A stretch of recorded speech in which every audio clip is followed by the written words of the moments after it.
শুভ সন্ধ্যা সবাইকে শুভ সন্ধ্যা। বাঙালি বাবু নিয়ে এসছে আবার 8 তারিখ, 8ই জুলাই ইউএস গোল্ড এবং ইউএস অয়েলের প্রেডিকশন নিয়ে। দেখা যাক কি বলছে মার্কেট। আজকে একটু দেরি হয়ে গেল, একটু কাজে ব্যস্ত ছিলাম। আচ্ছা, গোল্ডের আজকে যা যা আমি লাইন যেগুলো কেটেছিলাম, 7 তারিখের মোটামুটি যে লাইন ছিল আমার সেলিং প্রেশার, সেলিং জোন থেকে মার্কেট নিচে পড়েছে, তারপর 1 ঘন্টা টাইম ফ্রেমে এই সাপোর্ট থেকে মার্কেট আবার উপরে উঠেছে। এখন ব্যাপারটা হচ্ছে যে কালকের কি কি ইয়ে প্রেডিকশন আছে। প্রেডিকশন বলতে ট্রাম্প একটা 40% ট্যারিফ মায়ানমারের ওপরে একটা ইম্পোজ করেছে আজকে, টুইট করেছে। তারপরে করে 30% ট্যারিফ সাউথ আফ্রিকার ওপরে, আর 25% কাজাকিস্তানের ওপরে। তাই ট্যারিফগুলো ইম্পোজ করেছে আজকে। এবং তারপরে 9 তারিখে আছে আমাদের এফওএমসির একটা মিটিং, সেটাতে ডোভিস সিগন্যাল দিয়েছে আমাদের পাওয়েল বাবু যে রেড কার্ডের যদি হয়ে থাকে জুলাই মাসে, তাহলে কিন্তু গোল্ড বুলিশ হবে। আর যদি ডিলে করে দেয় যে এখন এই মুহূর্তে হবে না, তাহলে কিন্তু গোল্ড নিচের দিকে আবার ডাউন প্রেশারে থাকবে এবং ডলার কিন্তু বাড়বে। আজকে ডলার তো বেড়েইছে, অবশ্যই ডলারও বেড়েছে, তার সঙ্গে গোল্ডও বেড়েছে। তা সেক্ষেত্রে মার্কেটে কি কি সিনারিও হতে পারে কালকের দিনের জন্য বলছি। কালকে এখনো পর্যন্ত যা রিপোর্ট আছে বা এখনো পর্যন্ত যা নিউজ আছে, তাতে কালকে ফ্ল্যাট গোল্ড, আমার একদম এটা ব্যক্তিগত প্রেডিকশন বলছি, আমি নিজের নিউজ এবং পড়াশোনার ভিত্তিতে, ফ্ল্যাট অথবা হালকা গ্যাপ ডাউনে গোল্ড খোলার সম্ভাবনা আছে। গোল্ডের কি কি রেজিস্ট্যান্স আছে, আমার একটা রেজিস্ট্যান্স এখানে কাটা আছে, সেটা হচ্ছে 3330 থেকে আরম্ভ করে 3350। হিউজ সেলিং জোন, এটা সেলিং প্রেশার থাকবে। ওটা যদি টপকায় তাহলে 3360। তারপর একটা মারাত্মক রেজিস্ট্যান্স দিয়ে রেখেছি আমি 3366। এটা যদি টপকায় তাহলে নেক্সট যাচ্ছে হচ্ছে মার্কেট রিচ করবে 3376-এ। সেটা যদি টপকে যায় তাহলে মার্কেট রিচ করবে 3390। সেটা যদি টপকে যায় মার্কেট রিচ করবে 3400। এগুলো হচ্ছে রেজিস্ট্যান্স। আমার খুব একটা চেঞ্জেস হয় না, দাগ কাটে গেছে দেখতেই পাচ্ছেন। একটা ভি শেপ করেছে মার্কেট, ডাব্লুর মতো করার চেষ্টা করেছে। প্রথম সাপোর্ট হচ্ছে 3300, সেই সাপোর্ট যদি ভাঙে তাহলে 3282। তারপরে যদি ভাঙে তারপরে একটা হিউজ বাইং জোনের মধ্যে এসে পড়বে মার্কেট, সেটা 3260 থেকে আরম্ভ করে 3245।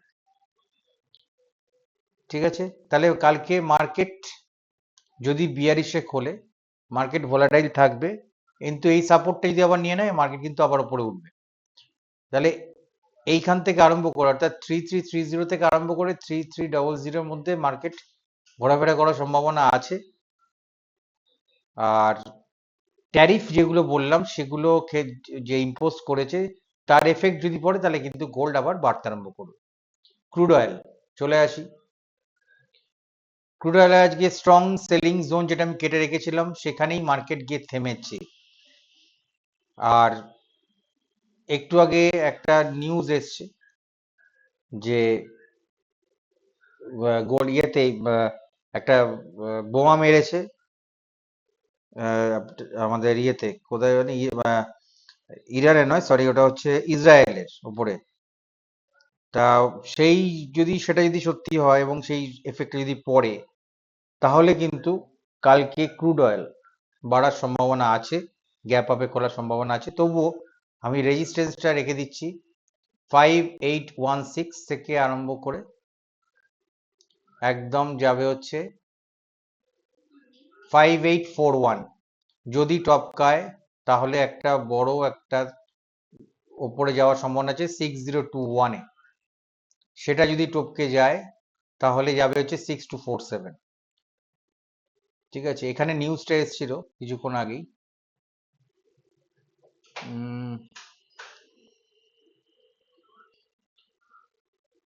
এই যে রেড সিতে একটা এই যে হাউথি র্যাবেলরা অ্যাটাক করেছে, এই নিউজটা এসেছিল। ঠিক আছে, তো এই নিউজের ভিত্তিতে যদি তাই হয় তাহলে কিন্তু একটা গ্যাপ আপ খোলার সম্ভাবনা আছে। 2 ঘন্টা আগে নিউজটা এসেছিল, তাই এটা সাডেন একটা ধাক্কা মেরেছে। দেখা যাক কি হয়। আর সাপোর্টের দিকে যদি আসি, তাহলে সাপোর্ট থাকছে হচ্ছে, আমার আগের সাপোর্ট গুলো রেখে দিই, বাইং জোন গুলো 5678 থেকে 5662, এটা একটা বাইং জোন আছে। তারপরে আছে 5627 থেকে 5603, সেটা যদি ভাঙে তাহলে নিচে সাপোর্ট 5528, তারপরে যদি ভাঙে তাহলে 5415। যেরকম আমার কাটা ছিল, আমার খুব একটা লাইনের এদিক ওদিক হয় না, আমি যে লাইন কেটে রাখি সেই লাইনের মধ্যেই ঘোরাফেরা করে মার্কেট। সেই লাইন রেসপেক্ট করে, সব থেকে বড় কথা সেটাই ভালো লাগে, রেসপেক্ট করে মার্কেট। এই বাইং জোন করে দিলাম এইখানটায়, এখানটাকেও স্ট্রং বাইং জোন, এটাও করে দিলাম। এগুলো আপনারা লিখে রাখবেন, তাহলে সুবিধা হবে। তাহলে কি হবে, বারবার চার্টটা খুলতেও হবে না, এ করতে হবে না, এগুলো চার্টের মধ্যে আপনারা মার্কিং করে রাখবেন, তাহলে সুবিধা হবে। ঠিক আছে, আজকে এই পর্যন্ত। তাহলে কি বললাম, গোল্ড, গোল্ড খুলতে পারে ফ্ল্যাট অথবা গ্যাপ ডাউন, আর ক্রুড অয়েল যেহেতু একটু আগে নিউজটা এসছে, সেহেতু ফ্ল্যাট অথবা গ্যাপ আপ। তারপরে কালকের যেরকম সেন্টিমেন্ট থাকবে বা নিউজ থাকবে সেই হিসাবে মার্কেট চলবে। ওভার দ্য নাইট যদি কিছু চেঞ্জেস হয়ে যায় সেক্ষেত্রে আলাদা ব্যাপার, সেটা সেক্ষেত্রে আমাদের কারোরই হাত নেই। ঠিক আছে, তাহলে আজকে এই পর্যন্ত। শুভরাত্রি সবাইকে, খুব ভালো থাকবেন, ভালো করে ট্রেড করুন, পেপার ট্রেড করুন, আরো ভালো করে প্রফিট করুন। ঠিক আছে, আবার কালকে আসবো, আজকে একটু দেরি হয়ে গেল তার জন্য দুঃখিত। Good night.